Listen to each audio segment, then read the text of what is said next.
Wesley, you guys held up a lot against the run, but gave up some explosive plays. I mean, what did the video look like to you? Well, exactly what you just said. I mean, first of all, we won the ball game, which is great. I mean, it's hard to win in this league. I told the defense yesterday it's even hard to win the coin toss. So anytime you get a win, we're gonna take it. But we have to eliminate explosive plays. They showed up again. But when you look at it, tackling really improved tremendously. The most important thing that improved in this ball game, our pre-snap communication. We was able to get properly in line. The guys communicated, and when you allow defense and you're communicating, that breeds confidence. And I think we stepped it up a notch in terms of our confidence level. So the pre-snap communication was spot on, but we still working to eliminate those explosive plays that you just spoke about.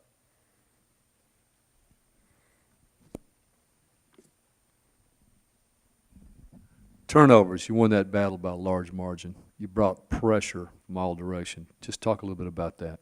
Well, I'll tell you, those turnovers been getting away from us, haven't they? And we've really been focusing on takeaways, and we're going to stick to the plan. Drill them in practice, take them through takeaway drills.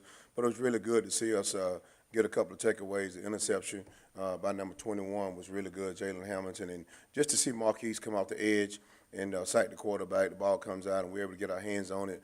Benito Jones was able to cover that fumble and just giving offense a short field. I thought it was a good example of complementary football. I thought we complemented each other on Saturday, special teams, offense and defense. And when you get some takeaways and have impact plays and game-changing moments like that, you give yourself a chance to win. So it was really good to see. I told defenses, hey, y'all done showed it now. You got two, let's get a couple more. Let's add to it this week. So hopefully that taste in their mouth is real good, and we'll come out this weekend and we'll try to add to those numbers. Talk to us a little bit about Geis and the challenges that LSU's offense presents. Well, I'll tell you what, you talk about Geis, I think he's an NFL running back from just studying him on tape. The guy's explosive. He can hit a home run from anywhere on the field. He prides himself on getting a lot of yards after contact, does a tremendous job of catching the football out of the backfield. And he also get a handful of rocket sweeps, where he tries to capture the edge. They'll go in 21-pointer with two tailbacks. So we definitely have to account for him, populate the ball, and get a lot of hat and hands on him and tackle him. And we think that aside from the two guys outside, he is a cornerstone of the offense. So we'll have our hands full again, stopping the run game and stopping him. But we definitely got to populate the ball and not let him get second level with speed.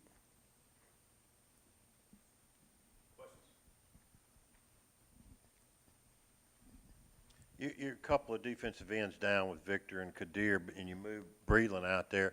How is Breland performing at defensive end? Well, I'll tell you the one thing that he brings is a versatility, like you just mentioned. And Breland's doing an outstanding job. I think he's got a bigger smile on his face. He'll play any way you ask him to, but when you're outside the defensive end, you don't get many double teams. And, he has the athletic ability to play on the edge. He's fast. The one thing you don't realize about Breland, he's got a strong football IQ. And his awareness is unbelievable. He comes off the field and he really explains to us, Coach, this defense will be better. We need to get in this front because I asked him to come over and communicate with me. So he'll give us a good shot in the arm at defensive end this week. He'll be tested because LSU's offense, they love to capture the edge. And it's really good that Coach Roach moved him out there early. And we try to coach for depth. And so now it's not that he won't have to get time on task in this game. He's already on the books for playing out there, so it's going to be really helpful for the defense that he can play defensive end now. Taylor Polk was out there. His role increased there, especially in the second half. Was he a part of getting people lined up right in the communication you were alluding to earlier?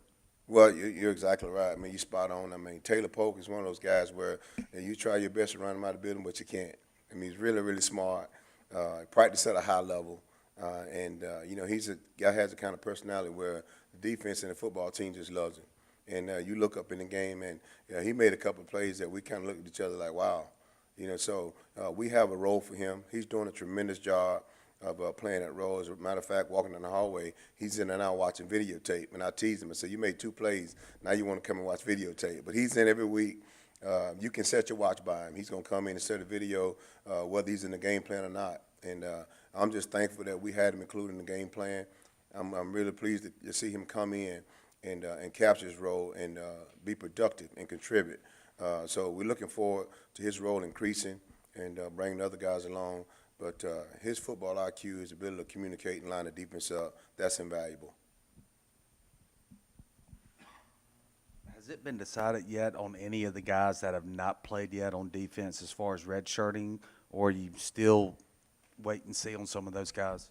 Well, you know, it's just kind of a head coach decision, and he communicates to everybody. But I told you earlier in the year, those guys interested in red shirt, and they better go buy them one and put them in their closet. It's a long season, and, you know, we're in league play now, so anything can happen at this point. So we're not about to cast a red shirt on anybody right now. Our biggest and most important thing right now is LSU, and let's go win this football game. Jerry and Street started off really well, got dinged or whatever happened to him, but he'll be back this week, you think? I hope he's coming back. He's in. I haven't talked to the trainers yet. I'm sure Coach Luke has, but he's in the concussion protocol. And I tell you what, man, that kid was playing wonderful. He's playing well. Had good runs fit. The thing that you like about him, for a fast kid, he's exceptionally fast. To have the patience that he has to fit in the run game. I mean, the plays that he was in, you see, it was very good run fits. He has the ability that he can be wrong on a play, and he can fix it during the course of a play. So we're looking forward to getting him back and getting him going, and he gave us some valuable snaps. But I saw him on yesterday, had a big smile on his face, and, you know, with his attitude, if he moves along according to the medical plan, then we look forward to getting him back into the lineup.